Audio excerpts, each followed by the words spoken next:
हरे कृष्ण जय जगन्नाथ। श्रीमद् भगवद गीता का दूसरा अध्याय का चौथा श्लोक अभी हम लोग चर्चा करेंगे। तो क्या है चौथा श्लोक?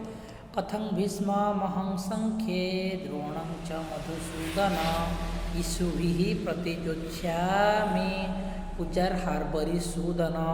कि अर्जुन बोल रहे कि हे मधुसूदन, हे मेरे कृष्ण, मैं मेरे पूज्य पितामह भीष्म और गुरुदेव द्रोण जैसे गुरुजनों को किस तरह से सर जो है उनके ऊपर मैं निक्षेप करूँगा, मैं उनको प्रतिसर कैसे करूँगा, मैं उनके ऊपर कैसे बाण चला सकता हूँ, ये बोल रहे हैं अर्जुन भगवान श्री कृष्ण को। क्योंकि अर्जुन जो है इस समय पूरे टूट चुके हैं पूरे दिल से, और उनका जो हृदय जो है वो बहुत ही दयालु स्वभाव का है। और जब अर्जुन को इस तरह का इस एक्टिविटी पे भगवान देखते हैं तो भगवान बोल रहे हैं कि अर्जुन, तुम इतने दुर्बल कैसे हो सकते हो, तुमको उठना पड़ेगा, जागना पड़ेगा, और तुम तो परंतप हो, लेकिन इस दुर्बल जैसे बातें क्यों कर रहे हो अर्जुन, इसको त्याग दो। तो अर्जुन ने बोला कि मेरे जो पूज्य है पितामह भीष्म के बाद जो मेरे गुरुदेव है द्रोणाचार्य, इस तरह का मेरे गुरुजनों के ऊपर मैं किस तरह से बाण चला सकता हूँ। और 5वां श्लोक में है गुरु न हत्वा हि महानुभावन श्रेयो भोक्तुं भ्यक्षमपि लोके हत्वाथ कामांस्तु गुरु नहैव भुंज्य भोगा रुधिर प्रदिग्धान। अब अर्जुन क्या बोल रहे हैं कि मेरे जो मेरे गुरुजन है उन लोगों उन महान आत्माओं को वध करके जीवन जीने से ये मेरे लिए श्रेयस्कर होगा कि मैं इस पृथ्वी पृष्ठ पर, इस धरा मंडल पर भिक्षा करके जी लूँगा। मैं भिक्षुक बन के जो भिक्षा करूँगा उस भिक्षुक बन के मैं जी लूँगा। है परम प्रभु भगवान श्री कृष्ण।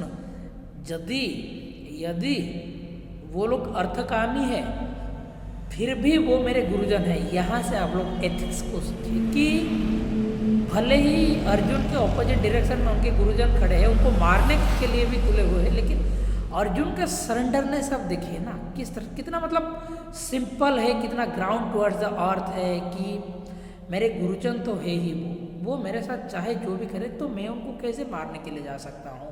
हे महाबाहु, हे कृष्ण, अगर मैं उन लोगों को बद्ध करता हूँ तो ये मेरे लिए बहुत अशुभजन्य बात होगा, ये मेरे को शोभा नहीं देगा।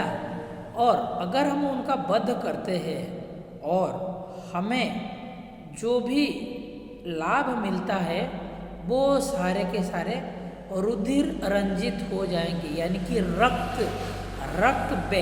रक्त को बहाकर आप अगर कुछ हासिल करते हैं, किसी को गला दबा के, किसी का गला काट के, किसी का पेट काट के अगर आप कभी भी कुछ भी धन अर्जित करते हैं ना, वो धन का कुछ भी मूल्य ही नहीं होता है।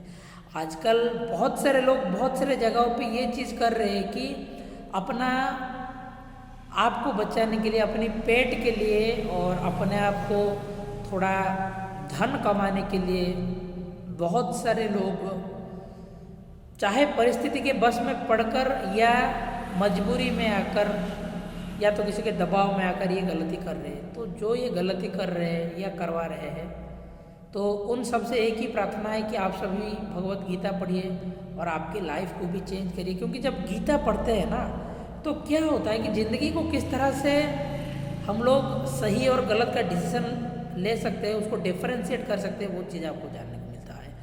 अगर आपको भगवत गीता को डीपली जानना है तो फिर आप भगवत गीता या तो गीता इन एक्शन का सीरीज़ देखिए, जिसको डॉक्टर विवेक बिंद्रा सर ने बहुत ही प्यार से बनाया हुआ है, यूट्यूब में अवेलेबल है गीता इन एक्शन। और अगर आप भगवत गीता पढ़ना चाहते हैं तो भगवत गीता यथारूप पढ़िए, क्योंकि ये अब मैं जो पढ़ रहा हूँ और आपको के साथ जो साझा कर रहा हूँ ये भगवत गीता यथारूप है। और मैं उड़ीसा से हूँ तो ये उड़िया लैंग्वेज में है। अगर आप जो कोई भी स्टेट से बिलोंग करते हैं उस टेरिटरी के उस रीजनल लैंग्वेज में भी आपको ये मिल जाएगा। आपके पास में जो भी इस्कॉन का सेंटर होगा वहाँ पर आप जाएंगे तो। और इसको समझने के लिए और समझाने के लिए प्रभुपाद जैसे गुरु चाहिए, और प्रभुपाद ही आपको समझा सकते हैं। मेरा तो क्षीण बुद्धि है, मैं बस ये मैसेज को आप तक पहुंचाने के लिए ये वीडियो बनाया। हरे कृष्ण, जय जगन्नाथ।